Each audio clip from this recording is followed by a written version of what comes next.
right, back again on the Fantasy Football Podcast, Week 1 in the books. This week's podcast is going to be probably a little bit less organized than what you're used to. Just on kind of a time crunch, but what I'll do is pretty much just look through things and talk about it on the fly. So forgive me if I'm a little unorganized, but it was a pretty busy week. I'm going to take a week off from the power rankings. It's still a little bit too early. I don't want to overreact to anything that had happened so far. So starting off with one of the big trades that went down, or I should say the only trade that went down this week.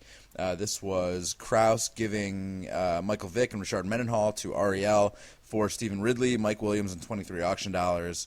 I thought this was pretty even. I think that if you look at it from a pure value standpoint, I think Ariel did well. I mean, obviously Ridley was somewhat superfluous for him. Vic, that's what I'm saying. From a value standpoint, Ariel bought pretty high on Vic, and I would say didn't really pay that much of a price. It remains to be seen whether Vic's going to be good this year. I happen to think he's going to be awful, but he looked fantastic on Monday night. So, it's still a little early to tell, but things look pretty even. Kraus did get Stephen Ridley, who is obviously now the feature back with Vereen going down, and then 23 auction dollars is a good way to start selling out for next year. So, pretty even trade. If you look at the waivers from last week, there were some big spenders earlier. Billy dropped $51 on Julius Thomas. I thought that was dramatically too high. Obviously, Julius Thomas, 2 touchdowns. He's got Peyton Manning. He's in an offense that is obviously a pretty high scoring one, but I don't know. It's $51. That seems like a lot, and it remains to be seen whether or not he's going to keep it up. I think there's a strong kind of camp that feels like Julius Thomas might be this year's Kevin Ogletree. So it's definitely possible. Billy will most likely regret that, although he did end up cutting Joseph Randle in the transaction, which must make him feel better. Oaks went out and spent $15 on Leonard Hankerson. I haven't even looked. I didn't know. Did Leonard Hankerson end up scoring on Monday night? Wow, okay, so he had 2 touchdowns. So, I mean, that's pretty good. I think $15 is, a good price, I suppose, if Hankerson ends up being a number 1. I think Pierre Garçon is severely overrated, so that might end up being a good move by Oaks. I would imagine he probably overbid. He kind of had to with the 2 touchdowns, but, could be okay. And he cut Kendall Wright, who was worthless anyways. A real good move that I like a lot is Deutsch picking up Marlon Brown. It's my theory that John Harbaugh has a time machine, and he traveled back to the year 2010 and grabbed a rookie Torrey Smith and has brought him back to the year 2013 and has him living under the assumed identity of Marlon Brown. He's that same type of player. He stretches the field. He's got the same dreads, and he's obviously a black fella. If you look at Smith, he picked up Andre Roberts for $7. I think that's somewhat of a ho-hum move. I like Bootsy picking up Rod Streeter for $6, dropping Matt Flynn. Obviously, Matt Flynn is next to worthless. And then, actually, if you look at Kraus getting Brent Selleck for $0, it's kind of a steal. For someone who needed a tight end, I think Selleck's a pretty good option based on how the Eagles' offense looks. So, as I mentioned, I'm going to eschew the power rankings for a week just because, 1, I'm not really as organized as I normally am, and 2, it's still too early, so it'd be kind of foolish to put things together. But we will take a quick look at the standings before we go into some of the recap from last week's matchup. So if you look at the Schindler's division, right now you have Ariel and Deutsch tied for first record-wise. However, Ariel does have a pretty large gap in total points for. They're both 2-0. Deutsch had somewhat of a more lucky week as opposed to Ariel, who kind of blew things out of the water. If you look at third place is Justin. He's 1-1. His point total is almost the lowest in the league. I was going to say very close to being the lowest in the league, but he does have 1/10 of a point more than Kraus, who we'll touch on here in a second. Bringing up the rear, fourth place, Denenberg, who, as we all know, got relatively unlucky last week. But, Denenberg is in fourth in that division at 0-2, but has the second highest point total in the division and is really not that far off from Ariel. So it's sort of a tough week for Denenberg. We'll get into that here in a little bit. If you look at Mam, Mam is, somewhat evenly dispersed. Bootsy is in first at 2-0. With 278 points scored. Ben and Billy are tied at second place at 1-1 respectively. Their point totals being not too dissimilar from each other. And then Smith is the hard luck loser. He's 0-2 in fourth place, but has the second highest point total in the division. and is really only what amounts to 3.5 points behind Bootsy. So, really easily the difference between being in first and fourth in that division is pretty minute. So, a lot left to be figured out there. If you look at Lane Bryant, Oaks is in first, a commanding lead in first. He's 2-0. He has 258 total points, which is severely outpacing the rest of us in our division. Second place is Plotzker at 1-1. He's 183. And third is me with 194.5 points, but I am 0-2. I am the second highest point total in division, but in third as I ended up losing a relatively close one to Billy. Only ended up losing by 6 points. And then bringing up the rear in the entire league actually is Kraus. Kraus is pretty far back, and there's not really too much that can be said about his team. But speaking of Kraus, let's look at one of the craziest matchups that we've had in potentially Coolrophobics Anonymous League history. This is Kraus versus Justin week 1. Kraus ended up losing here by 0.04.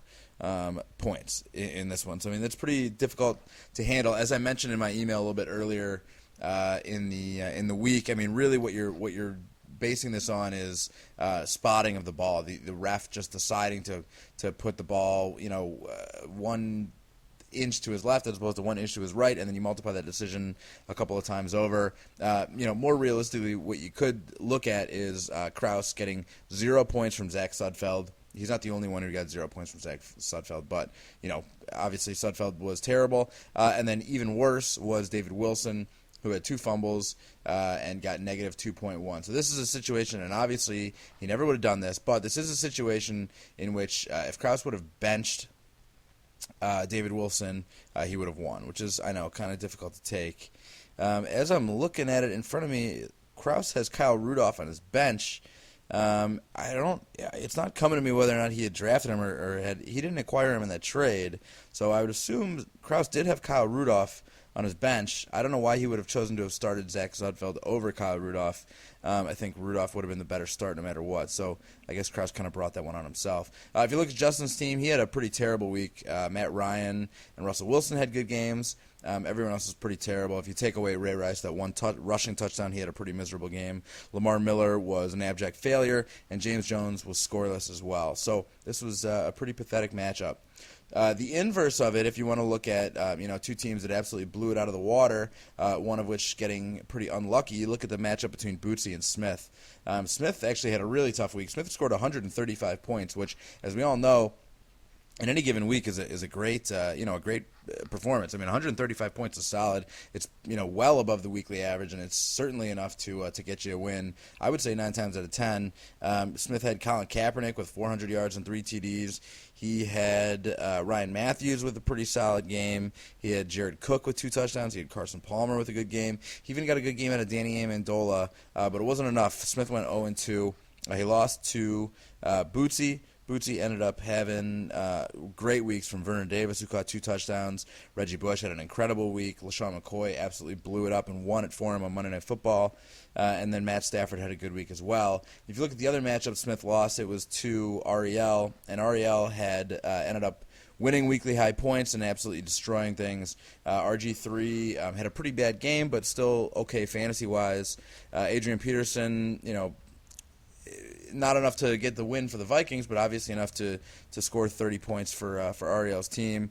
And then additionally, Anquan Bolden had a massive game as well in his first game as a 49er. And even Alex Smith, who I drunkenly traded to Ariel while he was trying to buy shots for some drunk girls who were resisting our advances strongly at that strange bar at Clark and Fullerton. Alex Smith had a great week. So everything turned out pretty well for Ariel. He lucked out. He needed every one of those points to beat Smith. And that's how we find Smith in the last place. If you're looking around at another couple interesting matchups, Oaks beat Ben by 5 points. Ben did not get enough from Arian Foster to cover. Oaks was done heading into Monday night, and Ben had, just Foster. Foster I have in my other league, and trust me, Ben, I was just as frustrated as you are. He had a pretty miserable game. So sucks to be Ben on that one. if you look at my matchup, I felt pretty good about my position. I was up by about, once the Redskins defense, who, even though they got shredded points-wise, they had a defensive touchdown on that weird play. They had 2 fumble recoveries and 3 sacks. They got me 5.5 points, which for defenses in this league is pretty good. I felt pretty good about where I was at headed into to Monday night, or I'm sorry, the second Monday night game where Billy just had Matt Schaub going. But then Schaub, obviously, as we all watched, went kind of crazy in the second half. I actually wasn't watching. I went to sleep, which is very unlike me. But I had a meeting in the morning, and I knew that I didn't want to stay up for the whole game. I went to sleep, and that's what I deserve for going to sleep. So that was me. That was my unfortunate. My other game, I got absolutely blown out by Oak, so there's not too much to talk about there. As I'm looking around, let's see. We had a Billy Ben matchup, which wasn't too thrilling. Ben ended up winning here by a pretty wide margin, even with Arian Foster's miserable game, and with Schaub attempting to make up the gap. Billy didn't have enough in the tank. So, as we're looking at week 2, there are some good matchups here. There is myself versus Plotzker, which, of course, I'm greatly looking forward to with Tom Brady going tonight, kicking off in just about an hour or so. And then as far as some of the heavyweights go, Bootsy is playing Billy, which should make for a pretty good game. And then Oaks and Smith square off, and even though Smith is in last place, obviously these are 2 pretty good teams. If you look at Oaks' lineup for the week, he's got Rodgers with a pretty good matchup against Washington, and then he's got A.J. Green on Monday night. So, he should be in pretty good shape. Smith, meanwhile, has Colin Kaepernick going against the Seattle D. Should put him at somewhat of a disadvantage, although those games, no matter how good the defenses are, always sort of end up being high scoring. So you never know what's going to come out of that fantasy-wise. If you look at some of the bottom feeders so far, you got Krause is playing against Oaks. His other matchup is against Brian Deutsch, both of which have pretty good matchups. Deutsch has Cutler going against the Vikings, and Cutler actually looks pretty good. He is starting Terrell Pryor, which normally I would not advocate, but Terrell Pryor is playing, the Jacksonville defense, which is pretty miserable. Krause this week is going to have some reinforcements. He's got Mike Williams in the starting lineup. He's playing against New Orleans, who I don't believe their defense is good no matter what they did last week. And then he's got Stephen Ridley going tonight against the Jets. The Jets' defense is always, somewhat staunch, but they're playing at home. Ridley is the only guy they have that can carry the ball, really. Danny Woodhead is gone, so Ridley is going to be getting after it tonight. So I would say, Krause might be in position to get his first win this week, although it probably won't come against Oaks. All right, so that's enough of a preview. I'd say it's time to open up the old mailbag. I don't know what happened. I sent out an email earlier in the week saying that the podcast is going to be coming out on Thursdays this year because I have class on Wednesday nights. And then I asked for mailbag questions, and I didn't get any in response, and so I figured people were just kind of sleeping on it. But what turns out is I guess people didn't get the email. So I'm looking through right now for some good mailbag questions. The only ones I got here were from Krause and from Deutsch as well. So we'll start with Krause's. By the way, I think we should all take a moment here and congratulate Krause on getting engaged. That's big news. Way to go, Krause. Curious to hear how it all went down. I hope it did not involve the Sapphire Club. All right, so Krause, his first question here is, why is everyone so down on Ridley? I'm dying for a wide receiver, and no one will make me a fair offer. I understood the timeshare concerns, but with Vereen out of the picture, he is free to wallow in his own crapulence. I agree. I think the reason people are down on Ridley, and all I can really speak for is myself here, is because of that fumble he had last week. He's just, he had a pretty bad stretch of fumbling last year. I know Belichick kind of looks down on that. I mean, obviously he's in better shape than David Wilson is right now, but I would be surprised. I don't think people are that down on Ridley. If anything, I would imagine that your standards for a good wide receiver are probably too high. As far as who are my best early picks for best keepers for next year, I haven't quite looked through it. I do know that Oaks, in addition to having a good team for this year, went out and had a pretty good draft in getting both E.J. Manuel and Geno Smith, both of whom seem to be pretty good keepers. Selfishly, on my team, I see Darrell Richardson, the running back for the Rams, as a pretty good keeper. I think that team is getting better and better, so I like him a lot. I'm trying to think of some of the other good young players. Well, rather than waste everyone's time listening to me just look through everyone's team, I'll just, touch base on that a little bit later. And then finally, if I were forced to eat food from one restaurant only for every meal for the rest of my life, which would it be and why? It's a very good question. and I'm thinking on the fly here, I would have to go with Sarkis Cafe. It's not because of the variety, obviously, because you can only really order one thing there. It's just because of the reliability of that place. You're never going to get a bad sandwich, although one time I did get frozen bacon. But even frozen bacon, still bacon. All right. And then the last question from the mailbag, coming from Brian Deutsch. He states, very simply, is there any chance Krause is not the clown? It's a good question. That definitely seems to be the topic. Sort of the popular opinion in the league is that it's pretty much a layup. I mean, there's no question that his team, he was in pretty bad shape to start the year. What with his low budget, I think that keeping Ben Roethlisberger was a terrible decision. I will continue to espouse that theory. I think Roethlisberger and the Steelers are due to have a terrible year, and so I don't think he's going to get much help from him. I do think that Bradford's going to be pretty good. He's obviously not cutting bait. He's not giving up on the year. He went out. He made this trade. He picked up Ridley. He picked up Mike Williams. I think picking up Brent Selleck off waivers was good. So, I mean, obviously Krause is not quitting on the year. That being said, his team is obviously in pretty bad shape. So I would say certainly odds-on favorite is Krause right now. But, I mean, I'm 0-2 right now. Smith is 0-2. Denenberg is 0-2, so I mean, really, it's not like he's any type of lock, especially with the Deutsch brothers and their penchant for flirting with disaster and finishing towards the bottom of the standings. So I would say, Brian, no, it is definitely not a lock at this point, as there's still 13 weeks left to decide that, especially this year with the institution of the new Clown Bowl rule. It's absolutely not a lock, because even if he does make it to the end, and even if he does have somewhat of a bad handicap weighed against him, he still is going to play for the right not to wear the clown suit. So I would say it is not a lock. And actually, a podcast first, just got a mailbag question from Ariel here as I was this close to wrapping things up. So good timing there, Hova. Also some very topical questions. Ariel writes, mailbag questions. Krause just got engaged. What's the worst decision you've ever made? And then also, forget weekly matchups preview. I want bachelor party preview. Thanks. That's very funny, Ariel, but I'm not going to rag on Krause for his decision-making here. Obviously, he's been dating Carly for a long time, so, it's big news. Mazel tov, of course.